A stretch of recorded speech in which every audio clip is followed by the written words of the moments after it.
കോടികൾ ചിലവിട്ട് വിവാഹം ഗംഭീരമാക്കാൻ ഒരുങ്ങുന്നതിനിടെ പ്രതിശ്രുത വരൻ മരണപ്പെടുന്നു. തന്റെ പ്രിയപ്പെട്ടവന്റെ മരണശേഷം വികാരനിർഭരമായി യുവതി ഇൻസ്റ്റഗ്രാമിൽ ഇങ്ങനെ എഴുതി: എന്റെ ജന്മദിനത്തിൽ തന്നെ നീ എന്നെ വിട്ടുപോയി. വിവാഹം അടുത്തിരിക്കെ നിന്റെ ഈ വിടവാങ്ങൽ എനിക്ക് സഹിക്കാൻ കഴിയുന്നില്ല. എനിക്ക് ഒരുപാട് സ്വപ്നങ്ങളുണ്ടായിരുന്നു. നിന്നെ ഇത്രയധികം സ്നേഹിച്ചിട്ടും നീ എന്തിനാണ് എന്നെ ഉപേക്ഷിച്ചു പോയത്? ഇനി സമാധാനത്തോടെ വിശ്രമിക്കൂ. ആരുടെയും കണ്ണു നിറയിക്കുന്ന വരികളായിരുന്നു അത്. പോസ്റ്റിന് താഴെ എല്ലാവരും അവളെ സമാധാനിപ്പിക്കുന്നുമുണ്ടായിരുന്നു. എന്നാൽ എല്ലാം ഒരു നാടകമായിരുന്നുവെന്ന് തിരിച്ചറിയാൻ അധിക ദിവസം വേണ്ടി വന്നില്ല. പിന്നാലെ പുറത്തു വന്നതാകട്ടെ ഒരു ഞെട്ടിക്കുന്ന കൊലപാതകവും. തന്റെ പ്രതിശ്രുത വരൻ കേതൽ വിശാൽ അഗർവാളിനൊപ്പമുള്ള മാസ്മരികമായ പ്രണയ ചിത്രങ്ങളായിരുന്നു കുറച്ചു നാളുകളായി സിയ ഗോയൽ തന്റെ ഇൻസ്റ്റഗ്രാം അക്കൗണ്ടിലൂടെ പങ്കുവച്ചിരുന്നത്. എന്നാൽ ഈ ചിത്രങ്ങൾക്ക് പിന്നിൽ ഒരു യുവാവിന്റെ ജീവനെടുക്കാനുള്ള ക്രൂരമായ ആസൂത്രണമായിരുന്നു ഒളിഞ്ഞിരുന്നത് എന്ന് ഇപ്പോൾ പുറത്തുവരുന്ന വിവരങ്ങൾ വ്യക്തമാക്കുന്നു. യുവാവിനെ കൊലപ്പെടുത്താനുള്ള ആദ്യ ശ്രമം പരാജയപ്പെട്ടതിന് പിന്നാലെയാണ് 4 ദിവസങ്ങൾക്ക് ശേഷം യുവതി ഇതേ സ്ഥലത്ത് വെച്ച് തന്നെ വീണ്ടും ശ്രമം നടത്തിയത്.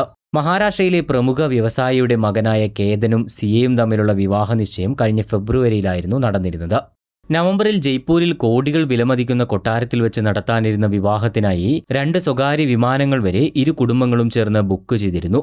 കേതന്റെ മരണം തുടക്കത്തിൽ ഒരു അപകട മരണമെന്നായിരുന്നു കരുതിയിരുന്നത്. ഫോട്ടോയ്ക്ക് പോസ്റ്റ് ചെയ്യുന്നതിനിടെ കേതൻ കാൽ തെറ്റി കൊക്കയിലേക്ക് വീഴുകയായിരുന്നു എന്നായിരുന്നു സിയയുടെ മൊഴി.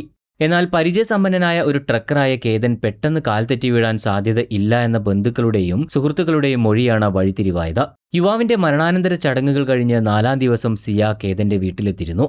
അന്ന് യുവാവിന്റെ സഹോദരി ചോദിച്ച ചോദ്യങ്ങൾക്ക് നൽകിയ അസ്വാഭാവികമായ മറുപടികളും കുടുംബത്തിൽ സംശയം വർദ്ധിപ്പിച്ചു. തുടർന്ന് പോലീസ് നടത്തിയ രഹസ്യമായ അന്വേഷണത്തിലാണ് കൊലപാതകത്തിന്റെ ചുരുളഴിയുന്നത്. സിയയ്ക്ക് ഈ വിവാഹത്തിന് ഒട്ടും തന്നെ താല്പര്യമില്ലായിരുന്നുവെന്നും സിയ ചേതൻ ചൗധരി എന്ന ഒരു യുവാവുമായി കഴിഞ്ഞ 1 വർഷമായി പ്രണയത്തിലായിരുന്നു എന്നുമാണ് പോലീസ് പറയുന്നത്. ഈ മാസം 18-നായിരുന്നു സിയ ഗോയലിന്റെ പിറന്നാൾ ആഘോഷിക്കുന്നതിനായി പൂനെയിലെ ലോഹ്ഗഡ് കോട്ടയിലേക്ക് ഇരുവരും യാത്ര തിരിക്കുന്നത്. സംഭവം നടക്കുന്നതിന്റെ 4 ദിവസങ്ങൾക്ക് മുൻപും ഇതേ സ്ഥലത്ത് വെച്ച് കേതനെ കൊലപ്പെടുത്താനായി സിയ ശ്രമിച്ചിരുന്നു. എന്നാൽ അന്ന് ഒരു മരത്തിൽ തങ്ങി നിന്നതിനാലാണ് കേതൻ ജീവനോടെ രക്ഷപ്പെട്ടത്. താൻ ഒരു പാമ്പിനെ കണ്ടപ്പോൾ കേതനെ രക്ഷിക്കാൻ ശ്രമിക്കുകയായിരുന്നു എന്നായിരുന്നു അന്ന് സിയ നൽകിയ വിശദീകരണം.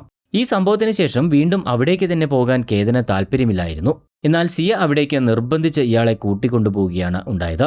കൊലപാതകം നടന്ന അന്ന് തന്റെ ഫോൺ ഓഫീസിൽ വെച്ച ശേഷമാണ് യുവതിയുടെ കാമുകൻ സംഭവസ്ഥലത്തേക്ക് എത്തുന്നത്. ആളെ തിരിച്ചറിയാതിരിക്കാൻ പ്രത്യേക വേഷം ധരിച്ചെത്തിയ യുവാവ് ഇവരെ പിന്തുടരുന്നുണ്ടായിരുന്നു.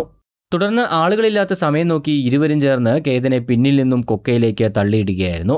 നിലവിൽ സംഭവത്തിൽ പ്രതികളായ സിയയെയും കാമുകനെയും ജൂൺ 29 വരെ പോലീസ് കസ്റ്റഡിയിൽ വിട്ടിരിക്കുകയാണ്. 17 കോടി രൂപയ്ക്ക് രാജകൊട്ടാരം വരെ ബുക്ക് ചെയ്ത വിവാഹത്തിനായി കാത്തിരുന്ന കുടുംബങ്ങൾക്ക് ഈ സംഭവം ഏൽപ്പിച്ച ആഘാതം ചെറുതൊന്നുമല്ല. സംഭവത്തിൽ മറ്റാരെങ്കിലും പ്രതികളായിട്ടുണ്ടോ എന്ന കാര്യവും പോലീസ് പരിശോധിച്ചു വരികയാണ്.